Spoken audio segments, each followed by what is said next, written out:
Parliament has summoned the Interior Minister, Henry Quartey, to appear before the House on Wednesday, June 26, 2024, to brief lawmakers on the recent killings of private security officers in parts of the country. This follows the killing of 2 private security men at their duty post in separate attacks at the Wa East office of the Ghana Education Service and the Wa Module Junior High School. Now, a 62-year-old security man at the Wa East District Education Service office was the first to be reported. He was allegedly hit on the head with a stone by the assailant until he passed out and eventually died. The other private security man stationed at Wa Model Basic School was found murdered and buried, with the perpetrator setting fire on the spot where he was buried. Now let's get to our correspondent in the area, Adams Musa, for more updates on this. Musa, good afternoon. Welcome to Newsbeat. Definitely the residents in the area must be frightened with what's happening. Tell us more. Well, thank you, Desmond. And certainly it's true. The residents are frightened indeed. Last night, in fact, it was like self-imposed curfew in Wa, because if we move around, particularly where these incidents have been recorded in the year 2022 and the very recent one, in fact, it has become an area. Yesterday, around 7, you could hardly count people around that area and some part of the country. And because of that, some people, private security, did not even go to work because they don't know who is next. And this is a serious matter in the municipality. And of course, if we go around today, it is the talk of town. People are wondering. And of course, they are asking questions. In 2020, about 9 people were murdered. At the end of the day, the result we get was that there was no evidence from the Ghana Police Service to prosecute the alleged suspects that were arrested.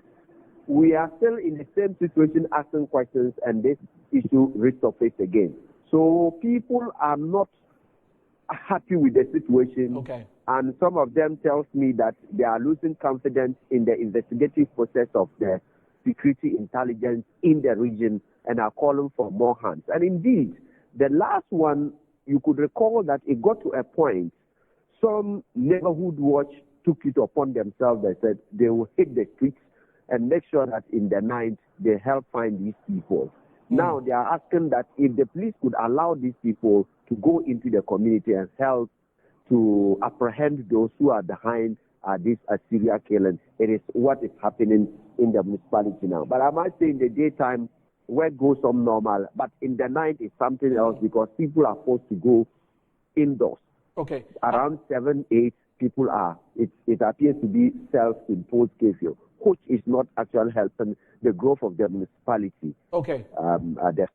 Adams, we know that there's a meeting, or a meeting actually took place, and some resolutions were made. How are residents reacting to these interventions that are being put in place? That includes making sure that there's light at dark areas in the municipality, and also coordination between the security authorities and the volunteers in the area.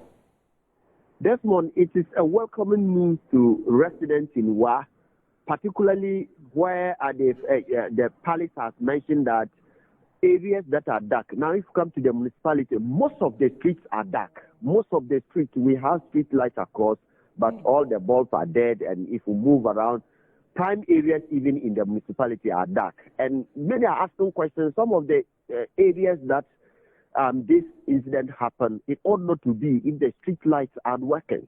So it is a welcoming news from the palace asking that these measures be put in place.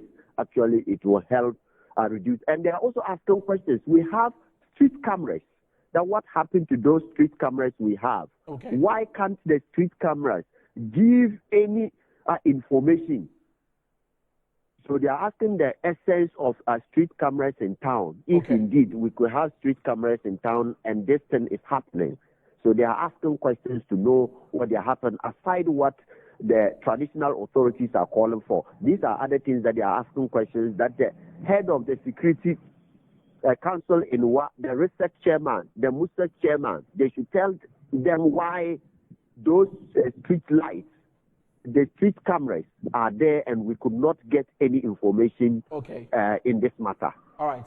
Thank you very much, Adams Musa. We'll definitely get back to you for more details subsequently. Adams Musa is our correspondent in the area, sharing with us how residents are reacting to the intervention by the police and security authorities in the area, as we understand that 2 security men have been killed in the area. Let's get more details on this and speak to security analyst Richard Kumado on this, because there have been a lot of these murders of security officials, private security officials, not just in the Upper West region, as we've just said, but in other areas of the country. First and foremost, what do you think is causing all of these incidents in parts of the northern region and across the country? No, definitely. Non-punishable of offenses will rationalize bad behavior and promote antisocial tendencies in society. And inconclusive investigations will also ensure that criminals will have a free day in the field, because the police have not been able to unravel the crime and bring perpetrators to book. I'm seeing these 2 scenarios being played at Wa. We just registered a 22nd person being murdered, and the police are struggling to find out who the right people are who must be arrested and investigated. Until the police are able to unravel the crime and bring perpetrators to book, we are likely to see many more killings around the Wa municipality. What do you think about the resolutions that have been made by the authorities in the area after the meeting, where they're now talking about making sure that there are street lights available at dark places in the area and collaborating with security watchdogs in the area? Tell us more, your thoughts about it. And I think the approach will have to vary a little bit more. Why is becoming or has become a cosmopolitan? We will need to look at the police numbers. I know they are building a new head office at Sombo. We will need to consider the distance between Sombo and Wa Central. We will need to look at the capacity of the police officers around the place. We will also need to look at, public awareness creation within the area. And once people are well informed and they can take their public safety seriously. With regards to the security officers being killed, probably their age and their alertness in doing the work as a security officer might be what is making them more vulnerable and why people are preying on them. Until some of these things are addressed, we are likely to have many more of these ones continue. I remember years in Accra when there was this report about women being killed and they were being dumped all over the street. I was one of the people, those days I was in the BNI, who was tasked to look for the killer. And we might be willing to share some of those experiences with them. But until then, the police will have to be a bit more aggressive within the public space. That alone will be enough to drive home the fact that the police are in charge and the perpetrators will run underground. All right, thank you very much for your time. Richard Kumado, he's a security analyst.